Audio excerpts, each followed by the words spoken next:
It begins with discomfort, and then it becomes ruthless disappointment in myself, and then it becomes motivation. So I have to hit those 3 stages before I'm like, I will learn this language, mark my words. Regardless of how you were raised, regardless of religion, skin color, gender, the minute you speak someone's language, it's like all of these layers of armor melt away. Yeah, it's gonna be a rocky road to get there, but this is for something beautiful.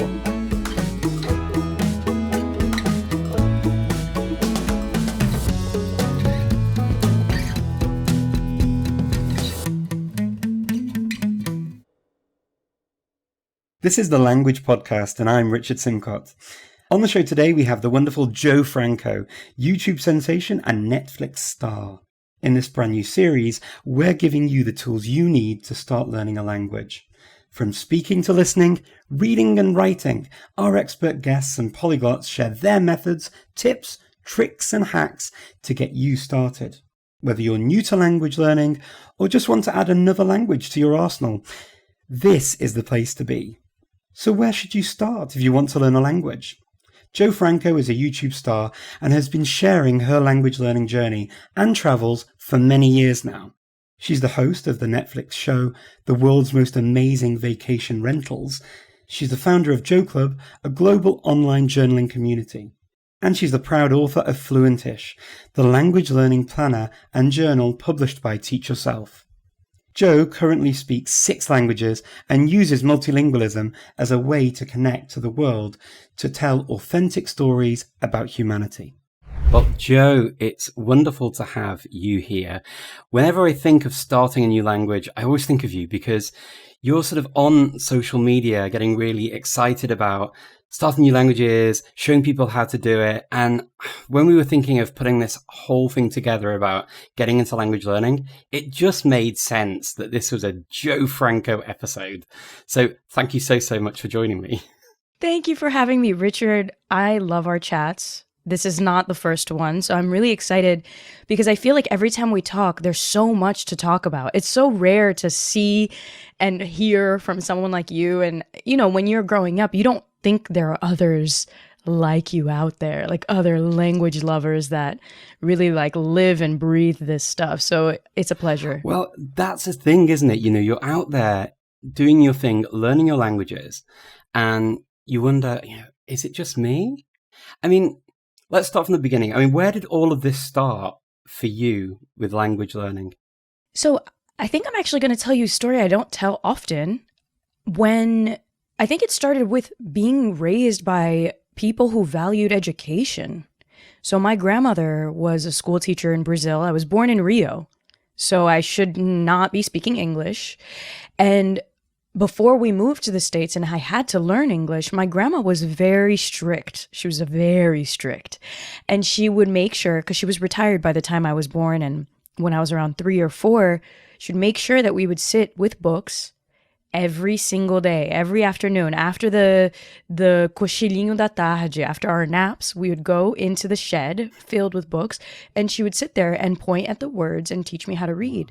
So when I was 5 years old, I had a higher level of reading. Most 5-year-old kids don't really even know how to read, but I was reading full sentences, full books, except I lost all of that privilege, because that's a privilege, when I moved to the States and I realized that my Portuguese did not work in small town USA. And so that was a giant kind of record scratch, because as a kid, you don't know what language is, you don't know what culture or country is. You just know that you can express yourself, you can cry, and you can get what you want. But then none of that applied abroad. And from 5 years old onward, it was a mad dash to learn English as fast as we could, because my mom didn't speak it, my siblings, they're older than me, they didn't speak it. And then finally, I was actually looking at my report cards. So my mom kept the report cards, and I have them still. And I was looking at the report cards of like the next year. So we moved in 1998. The report cards that I found were from 1999. 1 year later, with a 6-year-old little kid brain, I was able to stay on the English reading level. So the report cards say, Jo is a respectful kid. She's really working hard to get all of the new vocabulary, and she's on level, like she's reading at average level. And I was like, the brain is amazing. I mean, that is absolutely amazing after a year. And, you know, I know you said you were forced into a situation because obviously you were in the US, new environment, new language, which is predominantly spoken around you is no longer Portuguese, it's English. And I just, did you have languages at school as well? So growing up, my mom really didn't want us to be around other Portuguese speakers because she wanted us to assimilate. And that's, you know, you do your best as a single mom, working as a nanny, trying to keep your kids safe. So she took us away from the Brazilians in the bigger cities, as in like, we could have easily just lived in one of those pockets where people live for 30 years in a country and never learn the language. But she specifically wanted to pluck us out and put us in a small town. So around our circle, it was mostly Americans. We had a few Brazilian friends here and there. You always need that translator nearby. Like you need that ally. So we had our allies. And then around middle school, they introduced French or Spanish, which that school district was really a great school district. So that was part of the benefit of moving to the States.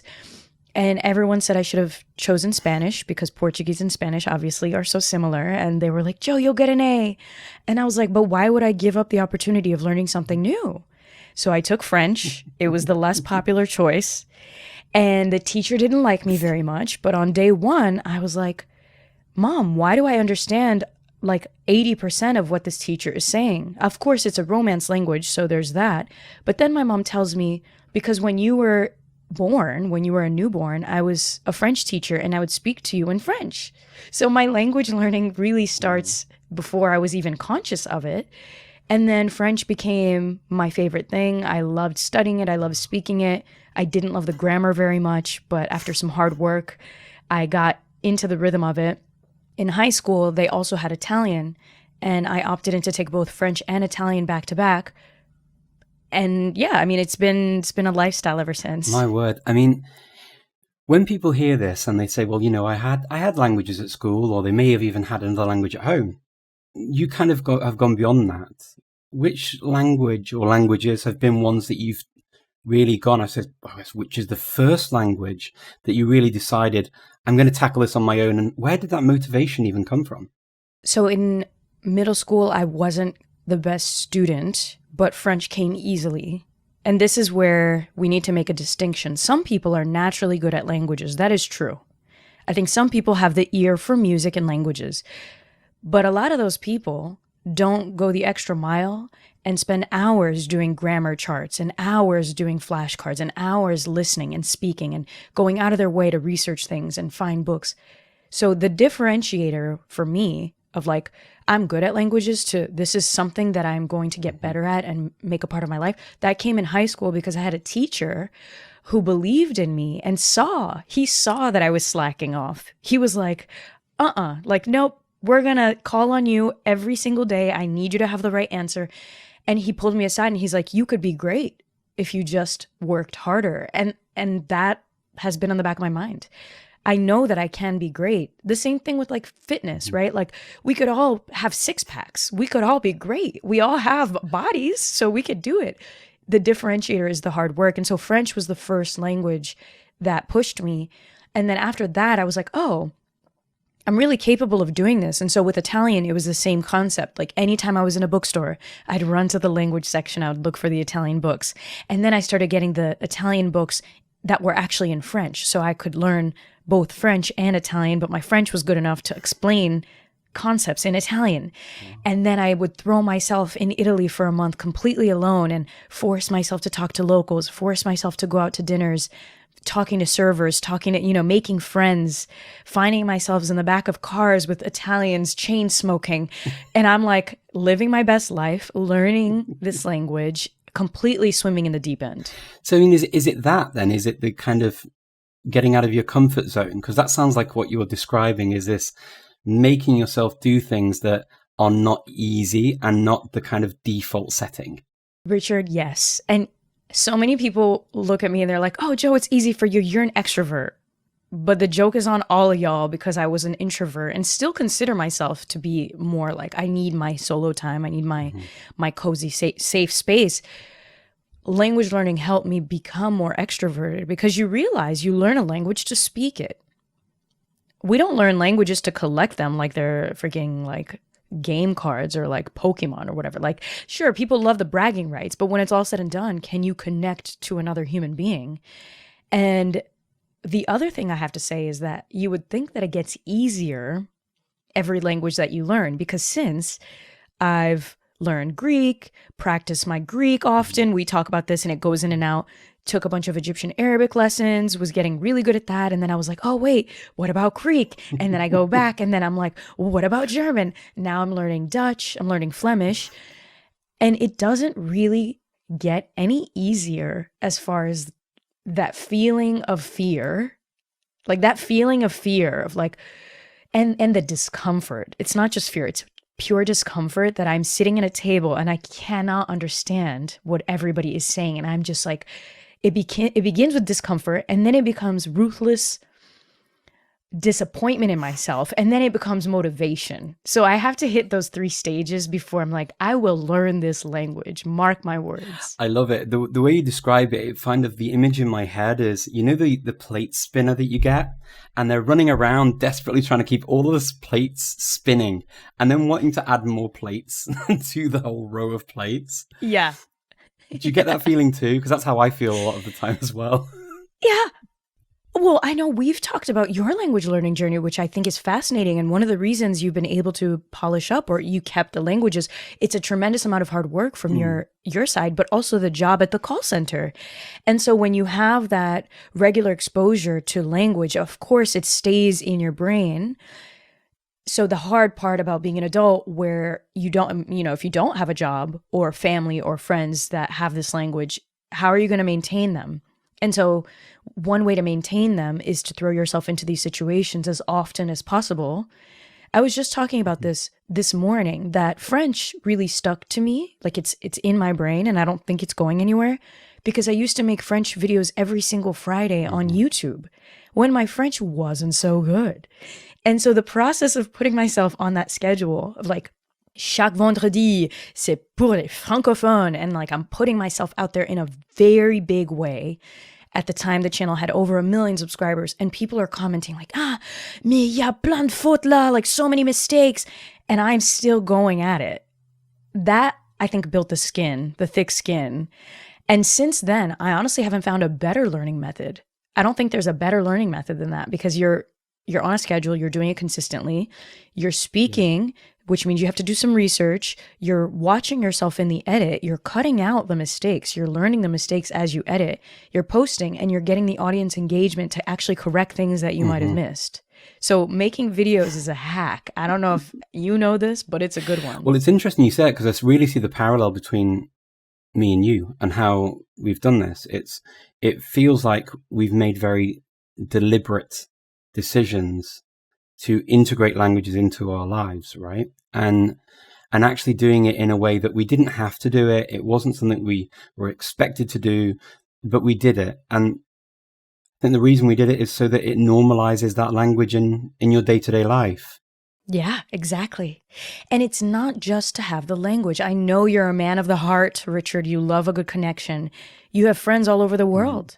This morning, I just got a text from my friend Costas. He's like, "Puise Franco, like, where are you?" And I'm like, "Ime edo in Connecticut." And it's just like, the heart just completely connects, regardless of how you were raised, regardless of religion, skin color, gender. The minute you speak someone's language, it's like all of these layers of armor melt away. To me, that's why I keep going. And so when my Greek is better, I can connect better to my friends in Greece. I can travel there and connect to the cab drivers. I'm organizing a retreat now in Naxos, and the cab driver, he became a friend. Antonis. And I'm like, Yasas, Anthony, Yasu, Kalispera, I need your help. And he's like, "Oh, Joanna, how good it is to hear from you." These people stay in your life. And I think when your relationships have formed, the language will never go away as long as the connections are still there. Yeah, I think it's a really beautiful thing to carry on and to have as a continuous sort of line from one language to another, from one country to another, from one culture to another, from one human being to another. Yeah, and then, but this is when it's like the expression is like you open a can of worms in the States. We say this, we open a can of worms. Do you guys use that too? We do. We do. Okay, good.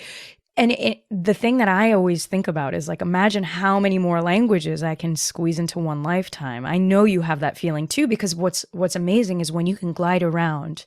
I feel like a superhero going, even in Belgium now that I'm understanding some Dutch, I'm like, wow, I can understand it. And then I go to Brussels and I'm understanding French and I'm speaking in French. And then I get to JFK and I'm speaking Spanish. The minute I go somewhere where I can't understand, it's like,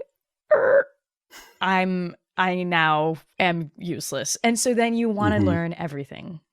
Yeah, it's like Pokemon. You got to catch them all, right?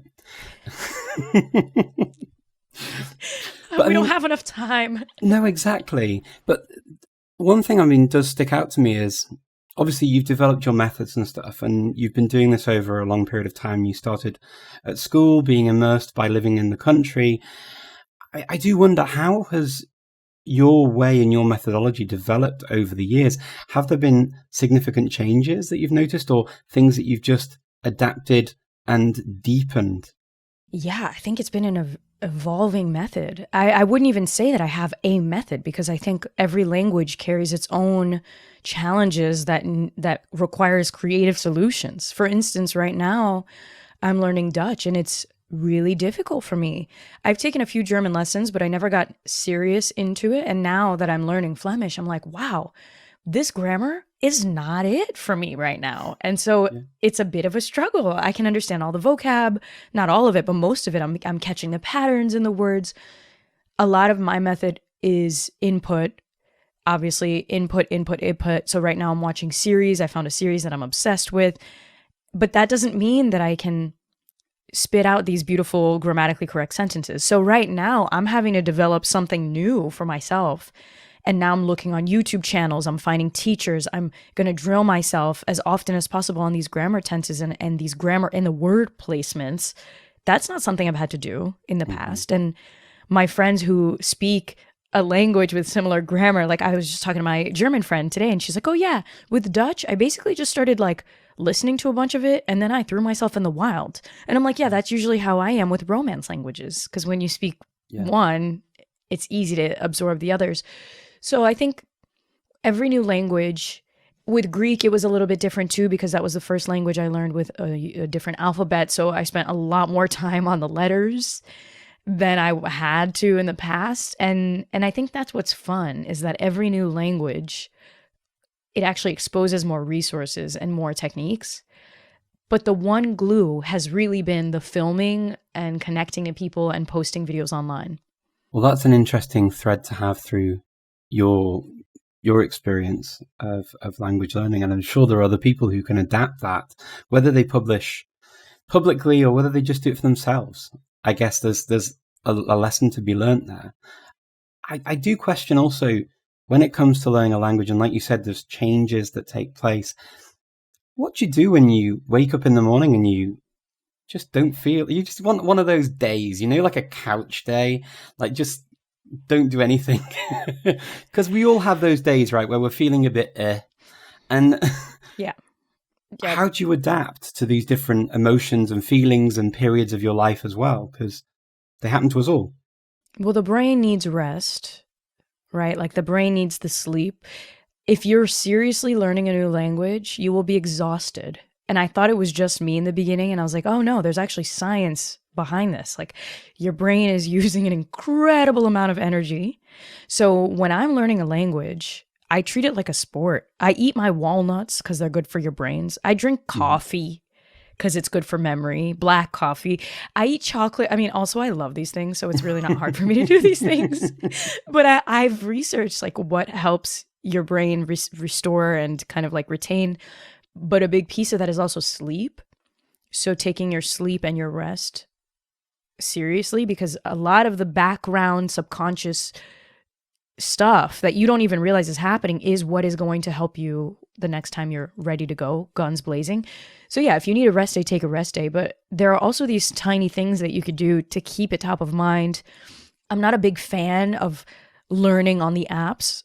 I use them myself to learn tiny bits of vocab, but I'm saying like you and I both know you won't be fluent if you have a 500-day streak, because that's just not enough. It's not enough. It's a great tool, but it's not the rule. Mm-hmm.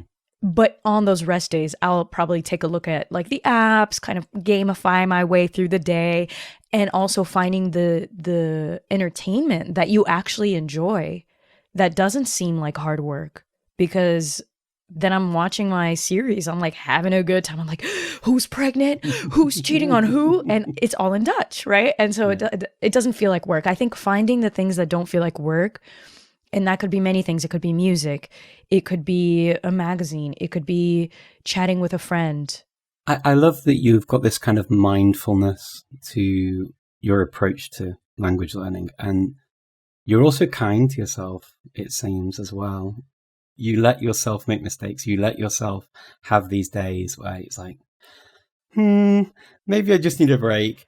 And you recognize the sort of the background of being rested and eating well and making sure that you feel in the right place and in the right zone. Love, travel, study, work, friendship. Whatever your reason for wanting to learn a new language, Teach Yourself provides the tools you need. With a mission to demystifying the language learning process and make it accessible and enjoyable for everyone, Teach Yourself aims to provide the best resources possible to empower any learner at any level to use a new language. Teach Yourself celebrates linguistic diversity and encourages an exchange of ideas, new connections and opportunities through the joy of language learning. Choose from over 70 languages and teach yourself today. Listeners of the Language Podcast get a special 20% discount on Jo's Fluentish language learning planner and journal. Go to teachyourself.com and use the code in the show notes. Rely on Teach Yourself, trusted by language learners for over 85 years. You mentioned some apps that you might turn to just in those kinds of moments, but when it comes to sort of materials and things for learning a language, how do you go about even choosing that kind of stuff? And is there even a rule? I mean, yeah, I don't think there is. Okay, there is and there isn't a rule. I think written materials like paper goods are really important, because having a physical talisman to say like, I am learning this language. So I usually, before I published my own journal with Teach Yourself, so I published Fluentish, which is a language learning journal and planner. Before I actually published my own and had to design it, I would just always dedicate at least one journal, a notebook for the language. And there would be two journals, one or two, sometimes one if I didn't have much to say, but I would have a journal that would be to express myself in that new language. So as in like a proper journal, like Dear Diary, not cheesy, but like trying to express things that matter to me in the target language, which I found to be incredibly helpful. And then in the notebook, I'm doing the grammar charts. I'm doing the spelling. I'm like writing down my notes. And I need that body connection, like that, writing it down again and again. And then there's a bit of a 3-step process. Like you listen, you write it down, and then you repeat it. And then you repeat it again, and you repeat it again. So I would have the paper goods, blank notebooks. Obviously, Fluentish is designed with like grammar charts in there, with vocab lists, with a journaling section. I'm really proud of that project because I use it and I'm like, oh, I'm done with my first Fluentish. I just finished my first Fluentish in Dutch. And I'm like, time for level 2. Yeah, but books and grammar workbooks, those are incredibly helpful as well, especially if you're learning a language that has new structure that you might not be familiar with. Mm-hmm. So I have a Dutch workbook. I do some research every time I'm learning a new language. Do you have any tips on this? Like, how do you find the materials? Well, I always find also that it depends on the language. Every language in every country will have different resources available. It depends on what you're trying to learn, really. So there's some languages, I think there's an awful lot of choice, sometimes even too much, that it's overwhelming. And sometimes there's just not very much of anything at all because they don't have that many people learning the language. And that's really tough because then you have to kind of like piecemeal. Like whenever you're learning a dialect, like with Egyptian Arabic, Egyptian Arabic Masri is spoken so, often. It's the most used dialect, but when you're looking for specific Masri materials, it's not as easy. Or with Flemish now, same thing.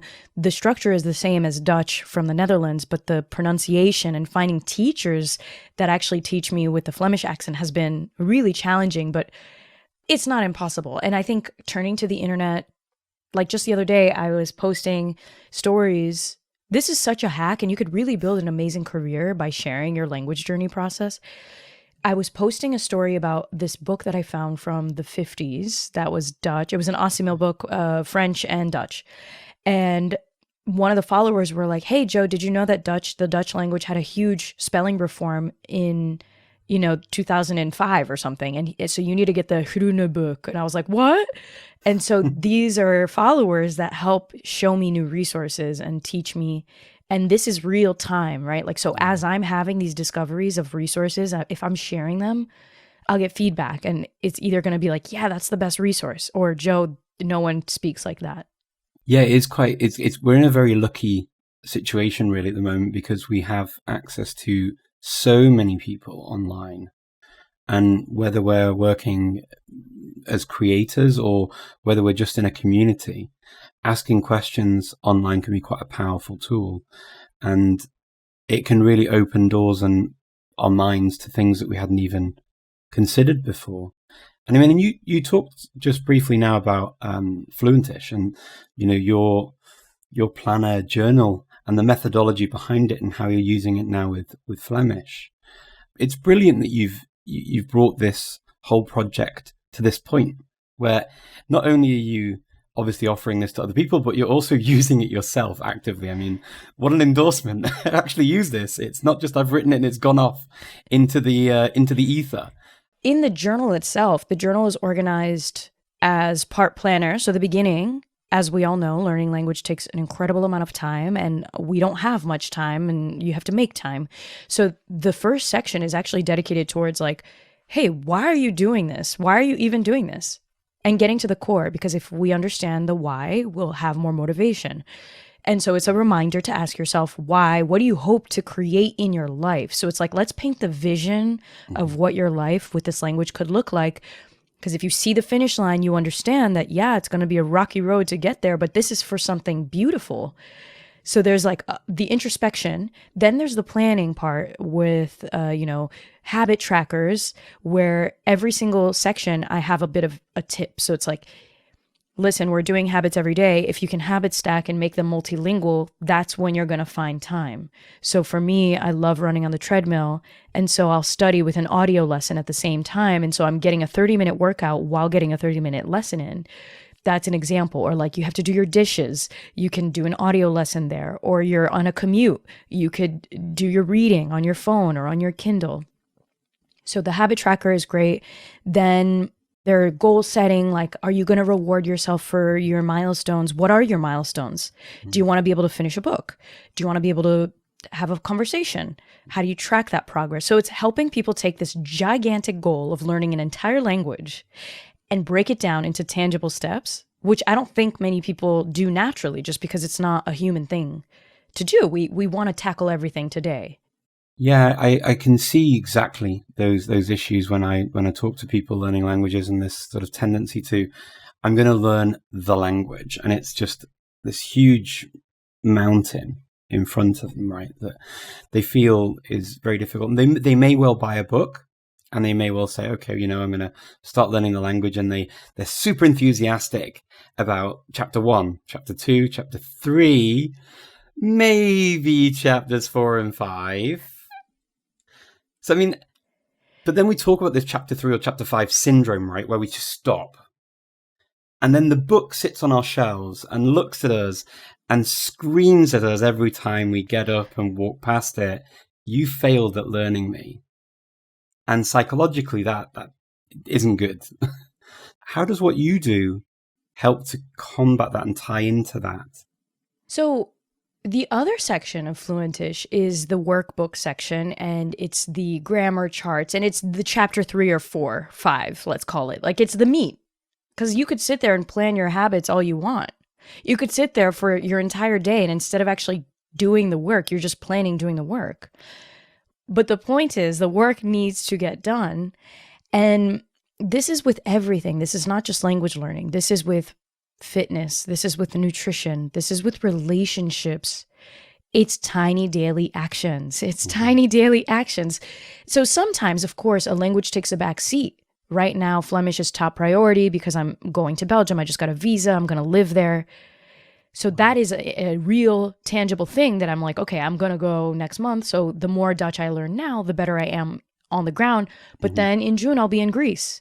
So I'm going to have to balance like what takes urgency. If you don't even have a trip planned or an urgent moment in your life where you need to speak this language, this is where you're going to really need to make it clear for yourself. What is that vision of what life will be? Are you going for a new job? Are you going because of romance? Are you trying to connect to your roots, your ancestry? And that needs to be powerful enough that it'll remind you every single day, or as close to it as possible, to do 10 minutes. Just start with 5 to 10 minutes. On the low day, you do 5. On a great day, you do 10. And I'm putting quotations in the video because we all know when we start, we're like, oh, I love doing this. I forgot. It's almost like we have to remind ourselves every single day, because most days we wake up and it feels like a drag. But the minute you start, you're like, oh, this is a piece of me. This makes me happy. Like I'm going to do this for the rest of my life. And that thinking as well is what keeps me a little bit more compassionate when I do fall off, because I'm like, this isn't a craze in my life. This isn't a one-hit wonder kind of a hobby. Clearly, this is a lifestyle choice. This is a lifestyle habit. So some chapters of my life are going to be more language intensive, but other times it might take a backseat. It doesn't matter. I will always do this. This is who I am. Yeah, it's interesting you say that, because it's kind of, you talked about backseats and you talked about slowing things down or speeding things up. And it reminds me of a video you have on YouTube. You learn these 7+ languages fast. What do we mean by fast? Well, the irony of that video is like, the first thing I say is patience is the only thing that you need. Like patience and perseverance. And you need to be ready to make tons of mistakes and sound like crap. Like that's just like bold confidence that builds over time after many mistakes. Fast, I think we can talk about how to learn languages more efficiently, which you and I both know there are more efficient ways to learn languages. And I think it starts with understanding how you learn. And this is one of the great mistakes of the school, like the education system that I was brought up in the States, where every child is treated the same. And I understand why that happens. It's because it's the easiest way, or like the most efficient way for the teaching to get executed, but it's not helpful. Because when I was a kid, I was a mediocre student because I'm a kinesthetic learner. I need to do it. I need to be in the moment. So you sitting there and lecturing at me for an hour, and then I'm expected to retain that. Like, that's not going to work for me. So when it comes to adult learning, anything that you're learning, we don't even ask ourselves these questions. So I always ask people, like, how do you learn? Think about the thing that you learned, earliest memory of learning something that you loved. How did you learn that? Was it through reading a book? Was it through playing a game? Now try to simulate that in anything that you learn, but specifically in language learning. So that, I think, is how you make learning efficient. It's not going to be fast. It'll be faster than if you try to copy someone else's learning style that just simply does not connect in your brain. I mean, that makes complete sense to me, making it your own. And you're thinking, actually, when you talk about languages as well, you've also, on your channel, you've also described yourself as being a cultural orphan. And, yeah. Or, you know, it's an interesting turn of phrase. So how have all of these languages actually helped change things for you? Has it changed? Is that feeling still there, or has it adapted? And where are you with that now? So I call myself an in-betweener because I grew up in between in cultures that are very different. And you know, there's a sociological term for this. It's called third culture kid, which was by a sociologist who basically recognized so many children with the immigration waves coming to the US were growing up neither here nor there. And so for me, that hit me probably like in my teenage years where I realized, so I hadn't gone back to Brazil in 12 years. So I was really Americanized. But whenever I would call home and speak to my family in Portuguese, they'd be like, ah, Joaninha, que sotaquezinho bonitinho, americanizado. Like, what a cute little Americanized accent. And I started getting so embarrassed that I was like resenting the language and the culture. So I started pushing away being Brazilian because I was like, screw it. Like, they don't think I'm Brazilian, so I don't want to be Brazilian. Of course, that's like teenage angst in its ripest form. But then, you know, you can't take that away. Like, it's a part of my culture. So when I finally did go to Brazil, I was seen as Americanized. But in the States, I was not seen as American. So it was like, okay, I'm not Brazilian, I'm not American. So around age 18, I'm like, you know what? I've always loved languages. Why not try to be a bit of everything and learn from as many people as possible and connect to the world? If I'll always have an accent or I'll always be an outsider, then let me be on the inside of as many things as possible. And when I accepted it and actually started looking at it as a superpower, then it created lightness in my heart that it doesn't need to be that you're from one thing or from another. And the world is only getting more and more mixed. Like, this is only going to be more of a talking point. I don't even want to call it an issue. When you're growing up as an outsider, especially if you're a mix of something that's very odd, you feel alone. You feel icky. We know as humans, we're tribal creatures. We all want to just fit in. And as a kid, not fitting in is like a very scary thing. As an adult, that's actually the secret sauce to success in most cases, but only if you reclaim it and say, hey, this is actually my superpower. I like not fitting in because that means I can fit in with as many people as possible. I love what you just said. There's something really beautiful about the idea of almost adding the languages like they're colors of a rainbow and then beaming out white light in a kind of its purest form. That's kind of the image I had in my head as you were talking. And I think it's really beautiful. And it kind of leads me on because like a rainbow that goes from one end to another and we don't know where, so we chase that rainbow. It also brings in your passion for travel too. And I mean, you've had the Netflix series where you were, you know, our travel star going to different places. How have languages impacted on that experience of travel for you? Oh, they are symbiotic. They are hand in hand for me. And it's funny because right now I'm developing my own travel show. I'm getting my master's in filmmaking. So I'm developing my own travel show about language learning because it's something that pitching to Hollywood producers and pitching to people that I know in production, they all say like, that's never going to sell. It's a little too, brainy. And we want to see food shows and we want to see like ghost hunting shows. And I'm like, but how can you make a travel show and showcase the people and the culture and the essence of a place if you don't even do one lift of a finger to even say like, hello in the language, right? Like, and you and I both know going to a place, speaking the language, it's actually a different place versus going to a place and not speaking the language. It is literally a different location. And so when I think of travel, not only is travel an incredible privilege, which I couldn't do because I was undocumented for most of my childhood and in my teen years. Wow. So I always dreamed of traveling and living this global life. When I finally could do it and I had these languages, the first place I went was Quebec. So I went to Montreal for spring break because I could get there in a train ride from New York and I could use my French. And I remember feeling like that giddy, nervous feeling like, ooh, all of these years for this moment.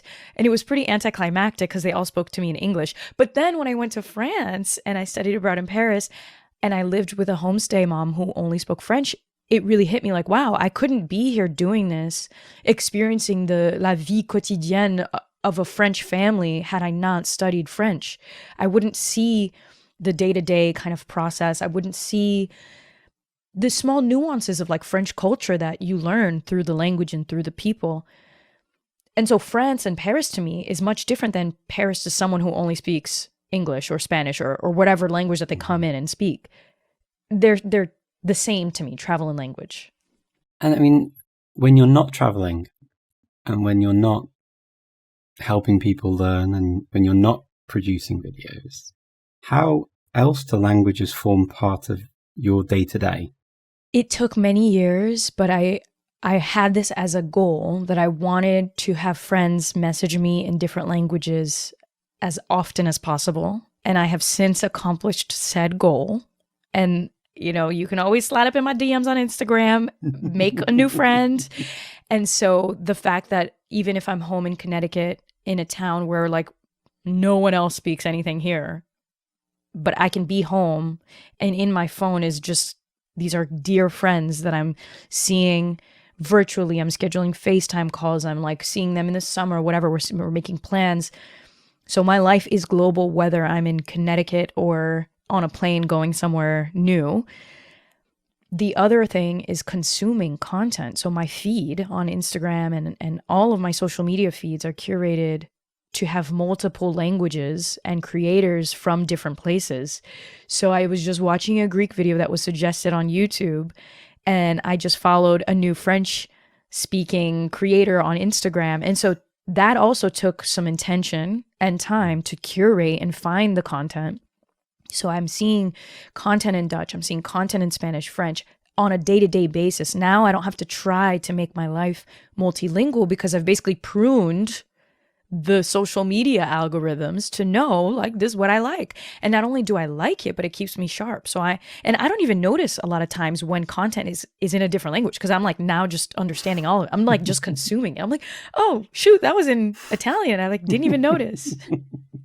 Yeah, I can totally get on board with that. I mean, I've also got this kind of feed now on TikTok and on Instagram in particular, where I just get these jokes and these funny sketches and interesting documentary pieces as well. I mean, all sorts of things in different languages. And I share them with people deliberately because I know if I'm sharing them and liking them and sometimes commenting on them, the algorithm knows that I really like this stuff. So I get more and more. And I completely identify with what you just said.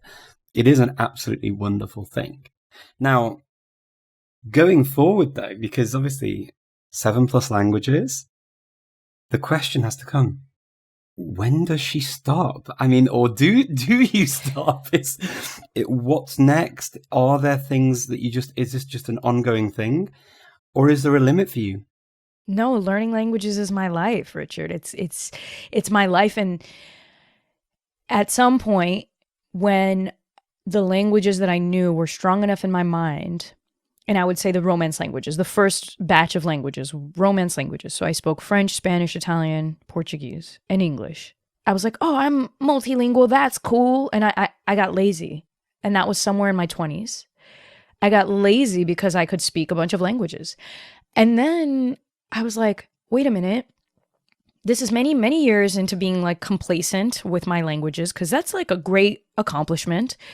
And I was using them and it was fun and I was meeting people. But I was like, wait, this is still not enough. Mm-hmm. Like there's so much more world to understand and see and interact with. And then that's when I was like, no, it's time to make this an active effort again. And that was maybe 3-4 years ago where I was like, okay, Egyptian Arabic, Greek, Dutch, let's go. Now I'm like, okay, when I get a grip on Dutch, I'm going to look at the Asian language of choice. Like where are we going? Is it with a little Korean? Is it Japanese? And what's really beautiful is that I've gotten my family all on board. Mm-hmm. So they're all learning languages. And my nephew, who's 11 years old, his age is the same duration of my entire career. So he was born and I started making videos on YouTube. So his age marks my entrepreneurship and me creating content. As he was growing up, he was always like, Chia, I really want to learn languages. Chia, I really want to travel with you. And now he's been learning Japanese for like 150 days and he's 11. So the fact that I'm able to share this with him, this passion, but then I'm also like, now I got to learn Japanese. Because my little nephew's learning Japanese, and that would be a tremendous thing to not only learn with him, but then take him to Japan. Like, see the whole journey through with him, right? And like, the coolest part has been using language as a tool to bond with people in my life that have always been in my life, but all of a sudden, they're really eager about language learning too, and we're sharing that passion. And that's super cool as well. I mean, a language like Japanese for you and for your nephew is really, really cool because you've got this Japanese community in Brazil as well. So exploring all of these sides of Japanese culture and the cultures and the communities would be quite a thrill, I can imagine. Yeah. Yeah. And life is just so much more fun when you speak a bunch of languages. Is it not? Absolutely. And I'm sure there are people out there listening to us now thinking, I'd love to learn a language. So imagine you're talking to somebody who's listening and they want to learn their first language, or the second or the third, and they're just sort of looking for motivation and where to start. What's the first piece of advice or first thing that you would advise people to do? The first piece of advice for anyone out there learning their first or 12th language, and this is advice that I take with me today, I'm saying this a little bit for myself too, is to remember that this is a marathon, this is not a sprint.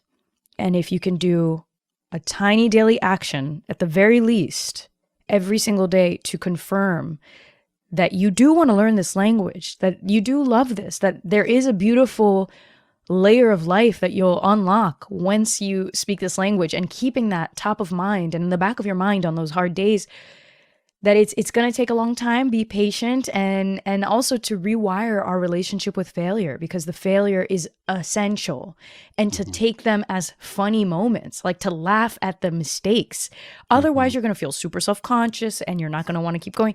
So anytime I make a mistake, instead, it's natural. It's an instinctive feeling to be like, oh, I'm so stupid. Why am I terrible? But I'm like, wait, no, if I'm making mistakes, that means I'm putting myself out there. If I'm putting myself out there, that means I'm doing the work. And we need to celebrate doing the work as consistently as possible, because that's the only way you'll learn a language. Absolutely. And I mean, and Fluentish is out there for you to start that process, right? Yep. And just to have something that it's your dedicated space for all of the knowledge. Exactly. Documenting it, remembering it, making it fun. I was thinking about doing this the other day, and I'm curious if you've ever done this, Richard. So I'm struggling right now with Dutch, and this is why I'm laughing at myself, because I'm like, it really doesn't get easier. Like, it's still a struggle. And some days I wake up and I'm like, will I ever learn this language? And I truly believe that I will not learn this language. Like, I truly, in my heart of hearts, believe like this is actually impossible. Why am I doing this? And so I thought to myself, I'm like, man, I want to keep a journal of how unmotivated I am right now, and to write it down, because I know one day I will speak this language. I know this in the back of my mind. I know one day I'll speak this language, because I've had this moment in every language that I've learned. And it's actually, I think I'm going to do that. Take a journal of like my motivation levels during this process. Yeah, I think that's a really good idea. For sure, I've actually had those feelings myself. Well, maybe it's just those languages I could learn, and this one I can't. And of course, and what language? Pretty much everyone I've come to. I mean, I have those moments still, and I think it's quite natural, quite human to have it. I think one of the things that I've noticed over the years is contenting yourself with the reality of your reality. Ooh, say that again? Wow, I need to get that again. So contenting yourself with the reality of your reality. So we have these ideas in our heads that we want to learn a language, and it's just the language. But actually, when we break it down and we say not just what we're going to do to learn it, but also what do we actually need it for? I mean, what are you realistically going to use this language for, and how often? So aiming for this crazy level of fluency, and people talk about the European levels, the A1s, the C2s, the B1s, or whatever. And they say, I want to be a C1 or a B2. And you're like, well, why? Do you need it for that? Or do you go to Greece on holiday to the same resort that you enjoy going to every year, and you're a creature of habit, and all you need to do is to go and make small talk with the people you see every time you go, ask them how they are, talk about how things are back home, that you're happy there, ask them directions, ask them what's going on, and all that kind of nice stuff that just makes the holiday more pleasant? Or do you really want to get into the depths of the economy with these people? Because I would argue that we don't all want to or need to do that. And possibly it might ruin the friendships as well. You may never want to go back there again. Just avoid political vocab at all costs. Exactly. But it's true. I think the why of how, or it's the why, and then it's the how are you using the language. It's actually funny, my mom, when we came to the States, she became a housekeeper and a nanny immediately. Like we landed, and then the next day she had this job, and she kept this job for 18 years. She raised 4 American kids, and she learned English with the kids. And so my mom's vocab up until now, literally now, so she stopped working with them 10 years ago, she only had vocab and like the grammar of a kid, like a 5-year-old, 6-year-old kid, and the vocab of cleaning and picking up kids and like extracurricular activities. She had enough English to understand how we were doing her kids, because she had the language of taking care of kids. But now she's like embarking on this new English lesson, and she's realizing she never actually learned English properly, but she can perfectly communicate. And in fact, her English is great for somebody who's never studied it in school.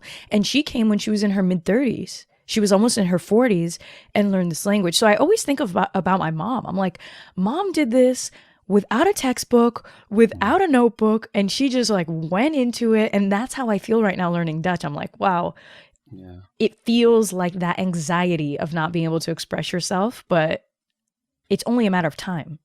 Wow, what an inspiration your mum is, to go to a new place and to learn the language in that way and to just get on with it. There's a lot to be said for that. It's true. Many people around her social group, they still don't speak English after like 20 something years. And so, now I'm reflecting, in hindsight, we reflect on everything that kind of came in our path, and she's hardcore. Mom's hardcore. And it was also because grandma was hardcore, right? Like my grandma really valued education. I'm a person of color, and it was always told that you have to study 5 times as hard if you want to be great, because people are going to assume that you are not as smart, that you are not as good at what you do. So since I was old enough to understand language, it was drilled into my brain. You have to work hard.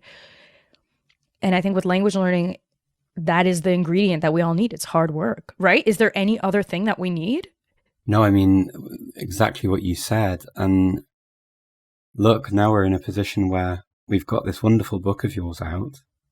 We've got you on our screens and on podcasts, preaching and telling people how to do it, and being an example and being a leader and being that strong woman of color to show people that there is a way to really achieve your dreams and to find the end of the rainbow.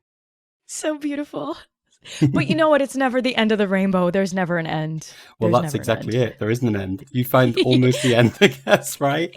And then you find a new rainbow that goes to another place. Yeah. Then I'm going to learn some like extraterrestrial language. I mean, How do you see it? It's a lifestyle, right? Like I found this post the other day about how if you raise a child to be bilingual, it does not mean that they're going to be a bilingual adult, because a bilingual adult needs to be trained to be bilingual, right? So it's like if you don't use it, you lose it. How do you maintain your languages? This is a very interesting thing, actually, when it comes to learning a language. And people think, as a child, you need to learn. And yeah, children are able to learn for a few reasons. The whole psychology of learning isn't the same, because they don't have the same idea of the peer pressure in the same way, or fitting in socially, or being perceived in a certain way, or feeling silly. Because as kids, they can play, or they can afford to play a lot more than we can as adults sometimes. And that's the thing I think we need to learn from kids, is to just not worry about looking silly, because I can guarantee if you learn a language, and I know this from experience, you're going to look silly at some point, and that's absolutely fine. But with kids, like you say, what they do is they get very good at their niche. And this is the thing that kids do very well, because they know the words they need. But when it comes to, like you say, as an adult learner, you already come with the ability to read. You already come with the ability to understand concepts that maybe are not obvious to children when they're very young. Words like information, essential. And then if you're learning a language that's similar, these concepts are the same, and you're just learning a very similar word. And as a child, you've got to learn all of the concepts as well as the meanings. So you're basically building from a very different standing point.